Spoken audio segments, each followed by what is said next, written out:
going on, Bucs fans? Welcome inside the 813. Every week we bring you two of our writers to break down the studs and duds, the X factors, and of course, we got to talk about Todd. I am your host, James Yarcho, editor-in-chief here at the 813.tv, joined by my man, my boots on the ground, Rock Riley. Of course, check out all the content we have for you here at the 813.tv. Follow on Twitter at the 813TV, at JYarcho_Bucks, and at Real Rock Riley. Rock, how we doing, buddy? Fantastic. Even after losses and the sun always does come up and going over to I always feel better, James, when I'm actually at one buck and it's a beautiful day and the grass and I don't know how they never have a weed. It's the same thing when I go to spring training professional. How do these guys do it? We are in Florida. There's not a weed. The grass, oh my God, it looks beautiful. The palm trees are swaying. Buccaneers are out there. So, you know what? You turn the page just like in life, you move on. And I am ready to do this show with you, James. Yeah, well, I mean that's why the greenskeepers get the big bucks, right? I can't keep a weed out of my yard to save my life, but I'm not a professional, and so that's why those guys get paid rather handsomely for the They upkeep do. of such great facilities down in Tampa. But we got to talk about this 30-24 overtime loss to the Kansas City Chiefs. You this is twice now this season, Rock.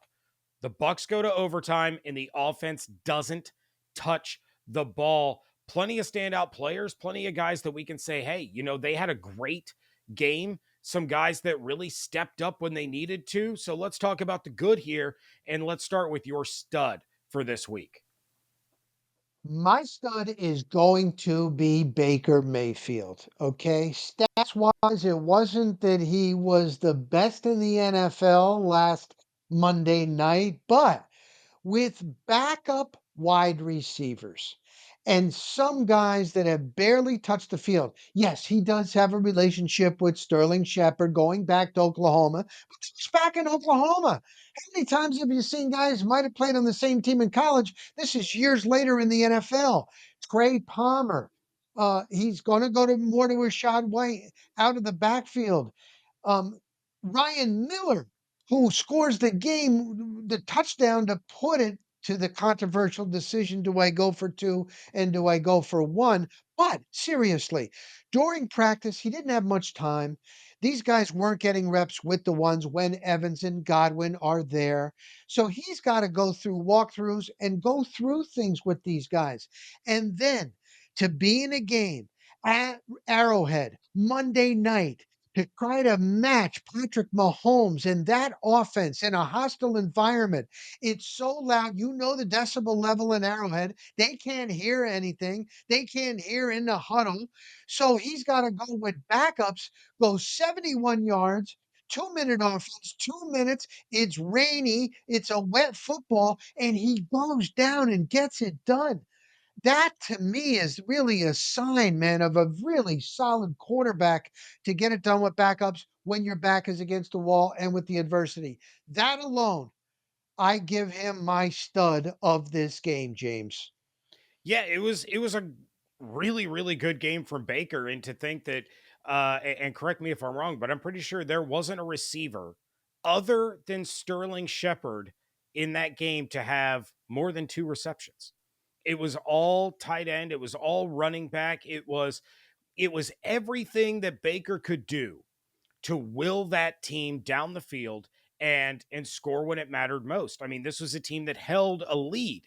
Probably should have been a little bit bigger of a lead if it wasn't for a phantom face mask on Tristan Wirfs, because, his hand happened to cross a guy's face mask on a huge Bucky Irving run.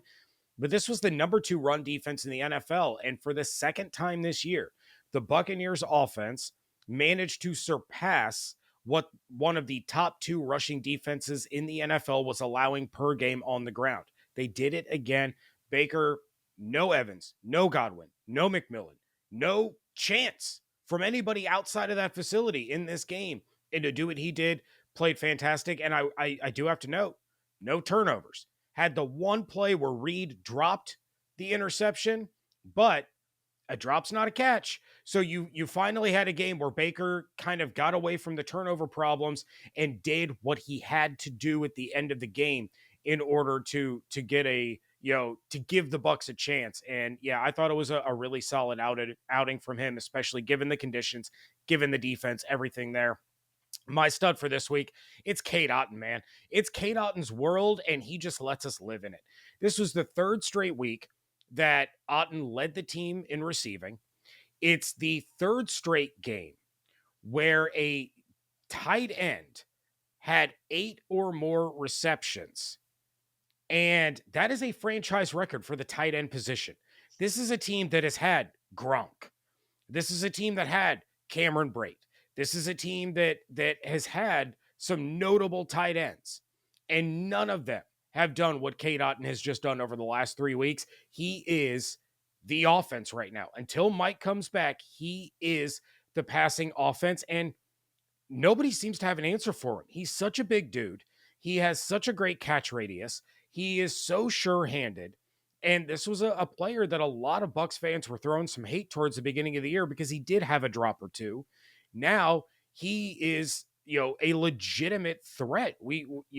For fantasy football players out there that spent high draft capital on Travis Kelsey and Mark Andrews and George Kittle and Dalton Kincaid, you know, those guys don't have the production that Kate Otten has. So just another stellar game from him. And you have to hope that the 49ers don't figure out how to defend him. Shanahan is he's very good. He's good. He watches film, but they were busting on him in the locker room. Baker Mayfield too. They just love it. Good guy, and he also blocks really, really well. He's gotten Mhm. better even in that part, which doesn't show up on the stat sheet. Also, some of those passes over the middle, the hits that he's taking, and Oh every yeah. time I see it, I'm like, no, he gets right back up. So he's also tough as nails. That's what offensive coordinator Liam Cohen, when he was asked, what do you notice about him? He goes, true professional, great guy, but how tough as nails. You're not going to get anybody that's going to disagree with you, James, on your stud with K. Dot. That no way. No way. There was a catch that he had in that game where he elevated. I mean, he got up and he took a shot to the ribs that hurt me. While I'm sitting there watching it, I winced when he got hit. And sure enough, he holds onto that ball, he pops right back up, and he's ready to go to the next play. So outstanding stuff from Kate Otten. But we have to talk about the not so outstanding. We have to talk about some of the duds. And really, Rock, we were talking before the game. It was kind of hard to find some. Really, the team overall played really well. They played well above expectation on both sides of the ball for the majority of the night. But when I take a look at who underperformed, and maybe it's a little unfair, but when you are heralded as one of the best safeties, one of the best defensive backs in the league, and you are paid that way to not make some key plays that you had an opportunity to make, my dud for this week is Antoine Winfield Jr. And that hurts my soul because over on Locked On Bucks, we coined the phrase Antoine Himfield. That was his name all year long. And, to have a pass to DeAndre Hopkins from Mahomes that's into triple coverage, and you saw Antoine, he read it the whole way, got himself in position, and then he stood there and waited. And he waited for that ball to fall into his hands. You're going up against DeAndre Hopkins. I don't care if he's lost a step. He is still a Hall of Fame receiver. You have to be aggressive. You have to go up and get that ball, or you have to forget the interception, bat that ball away, and get your defense off the field. Then again, late in the game, it would have been an incredible highlight reel catch, but another opportunity in regulation to intercept a Patrick Mahomes pass. And the Bucs still had enough time. You could have had Baker throw a quick out, and then you trot Chase McLaughlin on that field. You could have kicked a field goal at the end of regulation and potentially stolen one instead of having to go to overtime. But for all the good that Antoine does, he has to make those plays. He's paid to make those plays, and that that one to DeAndre Hopkins loomed very large for the rest of the game. You can't have it. That could have been a game-changing play early on. And if it's Jordan Whitehead, if it's Zion McCullum, if it's Tyreek Funderburk, if it's Christian Izzy, and it's like, okay. But Antoine, you got to get the job done, man. Like it is.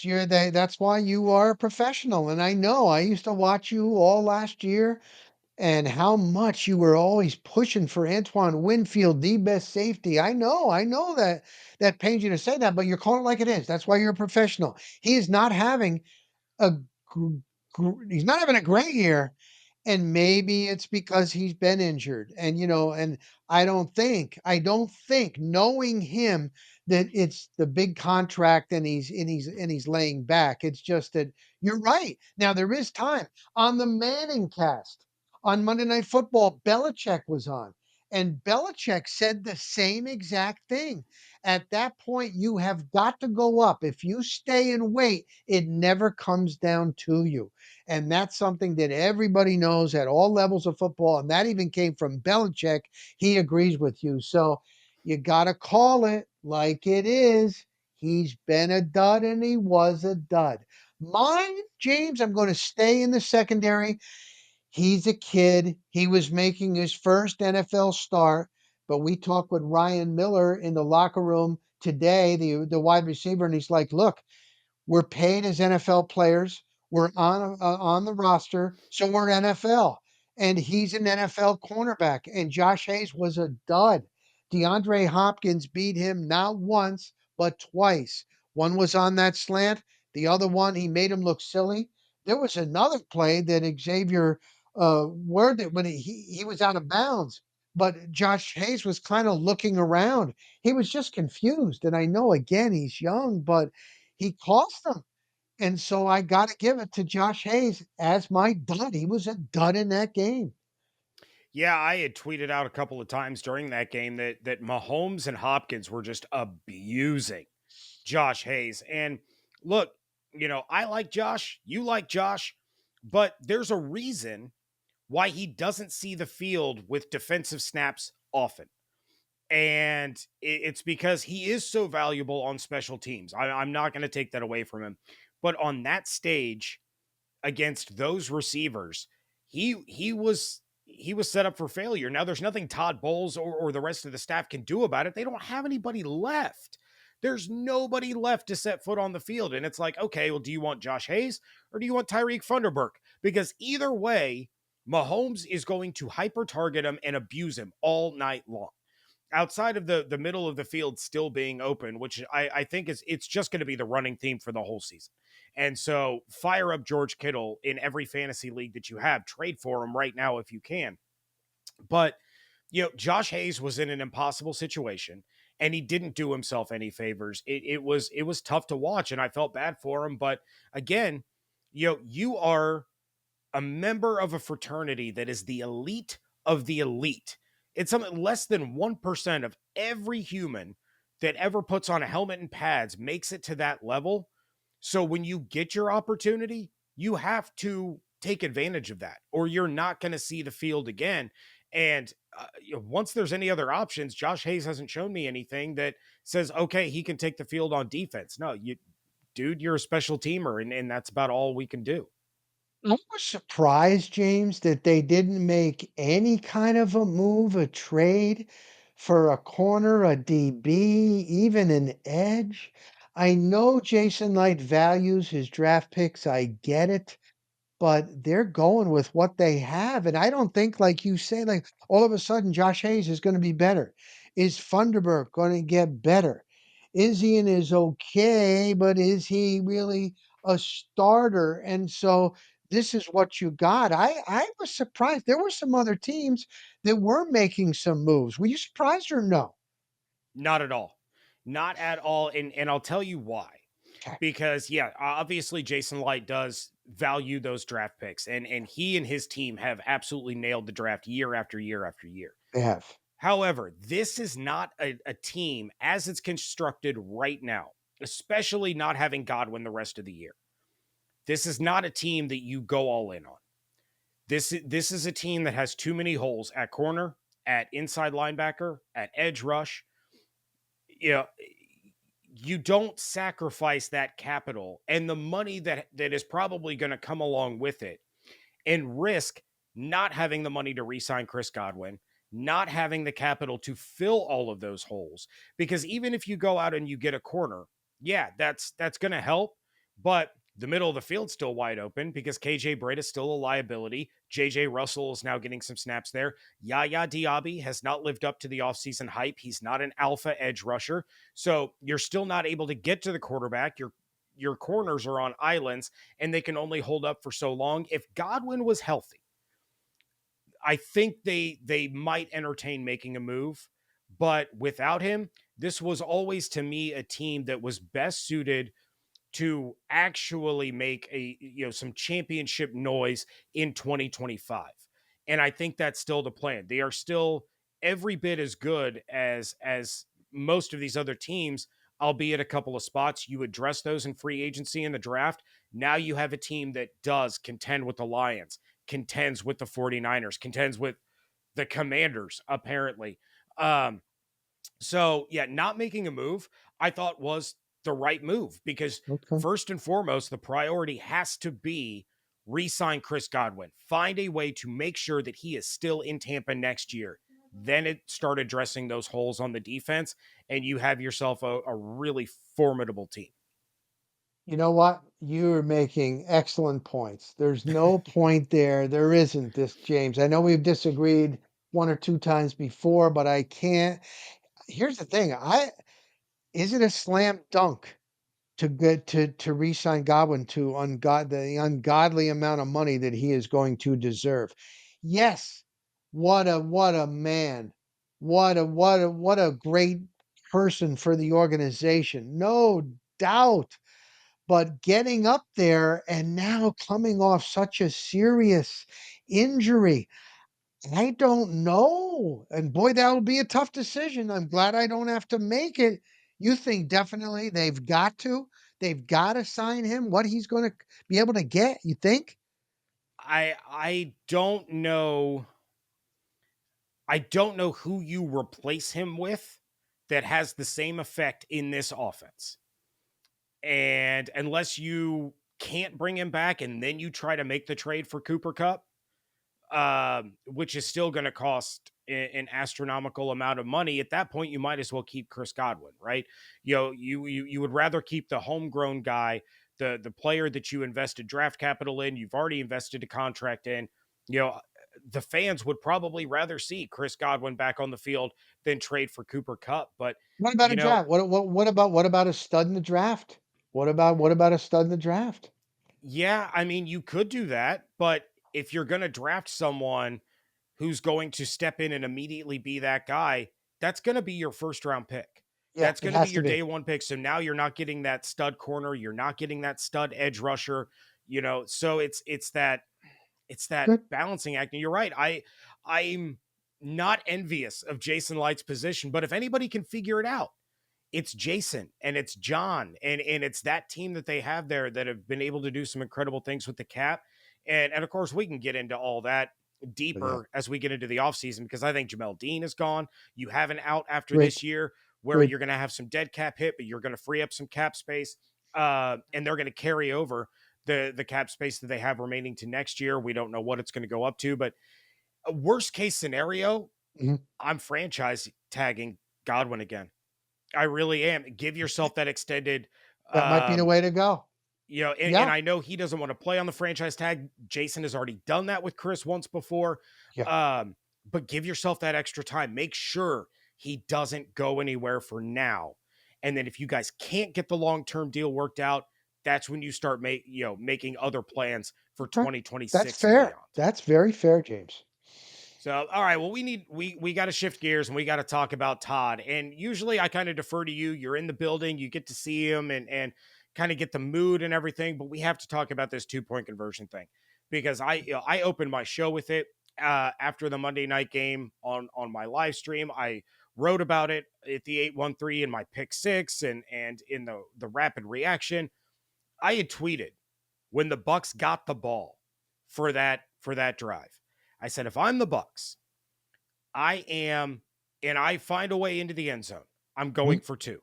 I'm either winning this game now or we're going home swinging. And sure enough, they march right down the field. To your stud's credit, Baker Mayfield, he and Shepard were tearing it up. Palmer Yep. with a huge catch. Rashad had a nice run on that drive in a short yardage situation where he picked up, I think it was like 7 or 8 yards on that carry. They get in the end zone with Ryan Miller, and Bowles opts to kick the extra point. And in my way of thinking, and I'm not one of those always go for two guys. I'm not an analytics guy. I'm a gut guy. You just shredded that defense. It took you a minute and 49 seconds to go 71 yards and get in the end zone. They are on their heels. That team is on the ropes.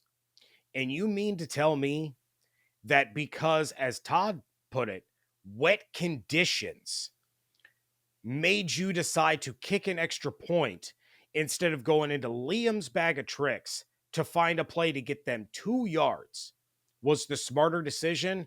I say absolutely not. I mean, just the sheer optics of it, you're going to trust it again in wet conditions because that was the reasoning that Todd gave. You're going to trust that you have a better chance that your kicker doesn't slip and fall when trying to plant his leg than getting 2 yards. You couldn't clear a path for Sean Tucker. You couldn't call you had a design quarterback draw out of the shotgun that picked up 9 yards earlier in the game that got negated by a penalty. You mean to tell me Baker's in shotgun and the Chiefs are going to try to clog the middle instead of splitting out to cover three wide and a running back? Mhm. And he's not going to be able to fight for 2 yards. Baker Mayfield would crawl over a bonfire You would. for 2 yards for this football team. I thought it was a terrible decision, and it played out exactly the way that I thought it would. That you're going to go to overtime, and that offense isn't going to see the ball again. Did you see Ryan Fitzpatrick, Fitzmagic? He tweeted out, I love Fitz. he goes, Todd's not gonna go for 2. Todd's gonna Mm-mm. kick it. He knows Todd.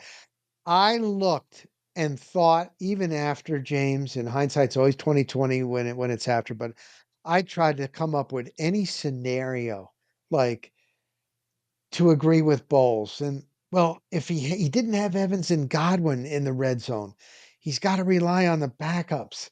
No, you're right. And the biggest factor, I'm not gonna give the ball to Patrick Mahomes and that offense in OT. No, I'm not gonna do it. It would be the same thing if Brady was on the other side. Not gonna do it. And then I thought, okay, he made that mistake. He's not going to say it in the post-game press conference. The adrenaline is rushing and all this, and that really wasn't it. He was kind of dumbfounded. There was like three follow-up questions. That wasn't it. That wasn't the game. And I said, okay, after he watches it. The plane didn't get back in until like 5 a.m., 5:30 in Tampa. He had a Zoom call at 4:30 in the afternoon. So that's plenty of time. No, stuck to his guns. He Double stuck to his down. guns again one more time. And I'm like, Todd, you got to admit sometimes when you make a mistake. I mean, he would have been vilified he would have been vilified either way. I'm telling you what, the next day, I walked down my street and I got two Buccaneer fans. One guy, he's doing his lawn. I said, "Look at you raking! Or you did you not stay up?" He said, "I stayed up." He goes, "Why didn't Balls go for two, man?" And then I went down there. I can't believe Balls. I said, "Are you listening to talk radio? They want to fire him." And he goes, "No, I'm staying away from that and all the election. It's too much for me." But I mean, he may I agree with you. I agree with you, and it's kinda like that's kinda like a safe move. Safe doesn't win, and no, now you look at the numbers, like, the majority of times, even if the field position is close to the middle of the field, NFL coaches and teams are going for it on 4th down more and more. Look at the numbers. But on that one, no, don't blame the rain. You just went 71 yards in a little bit of rain. And don't give Mayfield the chance. Just don't do it. I'm with you on this one, James. Yeah, scared money don't make money. And I think that's the difference between this Buccaneers team that I still believe is a playoff team. I still believe they are going to make the playoffs. They can lose to San Francisco this weekend. We're going to talk about that game in a minute. They can go into the bye at 4-6, and I still firmly believe they are going to make the playoffs You're with more 10 positive than wins. me, James. And that's the difference between this team and the team that's favored to win the NFC. Dan Campbell's going for that. Kyle Shanahan's going for that. Andy Reid is going for that. And even Andy Reid was asked about that decision. They said, did it surprise you that Todd Bowles didn't go for two? And he said, no, but I'm glad he didn't. So even I'm Andy glad he Reid left. knew Yeah, that yeah, Todd was going to play it safe. he did. And it's amazing kind of the difference. And I've seen a lot of people posting about, the Bruce Arians era, as short as it was, No no risk it, no risk it, no biscuit. biscuit. And I think that kind of the general consensus that I've gotten, of course, there's going to be some outliers, but you said, Bowles would have gotten killed if they went for it and didn't get it. I don't think so. I think that fans would have respected, we're trying to win now, no matter the outcome. They would have respected the guts to try to win the game there instead of playing it safe. And that was the comment that I saw more often than not, where people saying I can live with a loss if they had lost going for the 2-point conversion and going for the win rather than going to overtime and letting Mahomes have the ball. Even Baker, I realize it's become a meme, but when Baker lost that coin toss and he just lifted his head up in the air, he knew. No, He knew in that no, moment the no. Bucs just lost the game. And all credit to the defense. The defense played really well. They played much better than they had the last couple of weeks. But at the end of that game, they were reeling. They were tired. Kansas City's time of possession was almost a full quarter more than what the Bucs had. You can't put them back out on the field in that situation on the road, in the rain, in prime time, without your two best players against an undefeated Mahomes and Reed. You're 100 times out of 100, you're losing that game. And I did see what you're talking about. A lot of fans, I would have rather gone for it, lost, and then we had that fight mentality and not weaken, sit back. I don't believe a lot of them would still say that after the fact because there are so many that want Bowles gone. They're Yeah. just they're itching, they're dying. And sometimes it hasn't been justified, but on that one they were like, "Oh, that's it. Bowles has got to go." And I'm telling you, I'm telling you. And so we talked to him today, he seemed fine. There's still games to go. Like you said, I'm not as positive as you are because of the defense. That's my problem. I think the offense is going to continue with the running attack. They're putting in new plays. That's all I can say. They told us, we're watching there's certain things we can't shoot video on and this and that, but this late in the season, it's unusual for me to see the offensive coordinator and them going through walkthrough with new plays. James, did there? Liam Cohen is doing a heck of a job. He really is, man. So maybe the offense can carry him, or maybe the defense can start getting some stops. James, maybe. Well, and my confidence comes from a place of you get the Niners. We knew that the first half of the season was tough. We knew that coming in. We saw the schedule. We saw 3 primetime games in 5 weeks. We saw the Ravens and then the Falcons and then the Chiefs and then the Niners in a 4-week span. That's a tough stretch. The Bucs could go into the bye week at 500, under 500. But after that bye week, man, you get the Giants, the Raiders, the Chargers, the Panthers twice, the Saints, the Cowboys. You can get 6 wins in that 7-game stretch. I mean, their Yeah, stretch at the end of last year was much more difficult than that, and you're right. they managed to pull it off. So, all Well, I right, well, hope you're right, James. we have to turn our attention to this Yeah, week. And the Niners are coming to town. You have to hope that maybe they're a little tired when they take the field because it's a 1 o'clock Eastern time zone game right. versus, their normal Pacific time zone, and it's a lot earlier in the day, and maybe they don't acclimate. Right. But you're looking at the possibility of Christian McCaffrey returning. I can't imagine it's going to be a full go for him. Probably looking at about 50% of his normal snap count.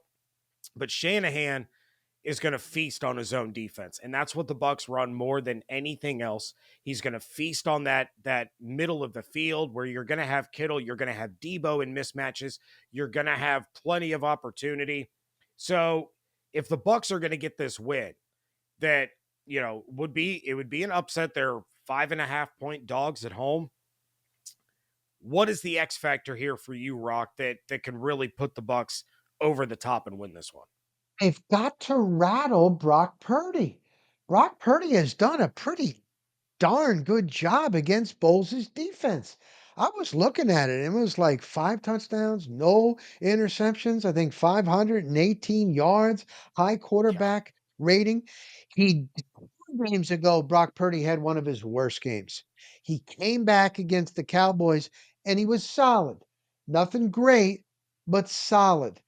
And Christian McCaffrey, you're right. I was listening to Richard Sherman's podcast, and Sherman he goes straight from the horse's mouth. He talked to him, and he said that he actually felt good enough to play last week, but they held him back, so he's raring to go. But he also told Richard Sherman, "I can't simulate game speed. I don't care how good you are."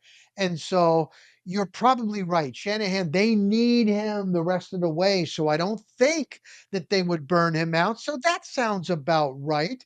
So, and I asked Bowles, how do you contain him? He's like, we can't just focus on him.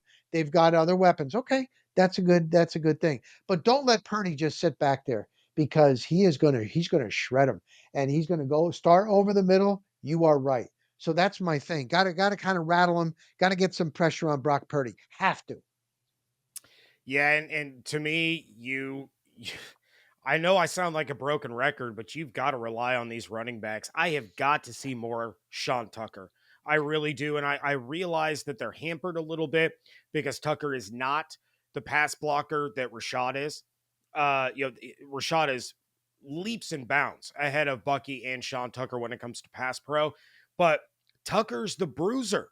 And I've written about this on the 813 numerous times. He's the bruiser.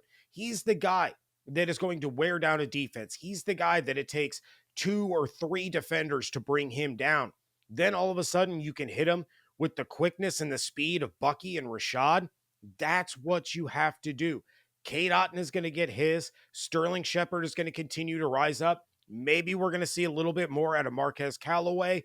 Maybe we're going to get Jalen McMillan back, but you have to lean on these running backs and you have to get Sean Tucker more involved to really just pound and pound and pound to wear down the defensive line so that when Bucky comes in and he's one cut and gone, or Rashad comes in and all of a sudden he gets a burst of speed after a couple of steps, it's like day and night compared to a guy the size and the power that Tucker has. But you have to lean on these running backs, you have to lean on the ground game, and it's been performing well.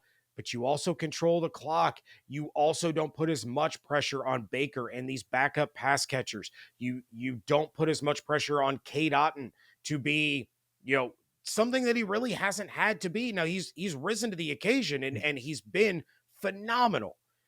But these running backs have to set the tone, and you have to make sure that you're grinding out these 12, 14, 15 play drives and chewing up 7, 8 minutes. And they did a good job of that against the Chiefs. They did a good job of it against the Falcons. You need a stop or a takeaway in there somewhere, but get Tucker more involved. Please, Liam, I'm begging you. I know you watch the show. Get Tucker on the field. I might yell it out. I'll yell it out at the press conference. I won't yell. I'll say, James Yarcho of the 813, Locked On Bucks. He says, please give him more Sean Tucker. He'd probably get a kick out of that, James. He's a good guy. I, But I know they are putting in more new plays, and it does concern the running game. So we'll say that. Yeah, well, and I know Liam brought it up last week too. That he felt that he needed to get Sean Tucker on the field more. It just didn't come to fruition against the Chiefs. I wish it Right. had. But hopefully we see it against the 49ers. I mean, how are you going to counter the speed that they have on the edges that are going to be coming after Baker Mayfield? you give it to the running back, let them run right up the middle, run it right down their throats, and see if you can escape with a big upset win. But Rock, that is going to do it for this week. Again, make sure you're checking out all the content and the shows available right here at the 813.tv. Follow on Twitter at the 813TV, at jarco_bucks, at Real Rock Riley. Make sure you're subscribed on YouTube. And we want to thank you for taking a trip with us inside the 813.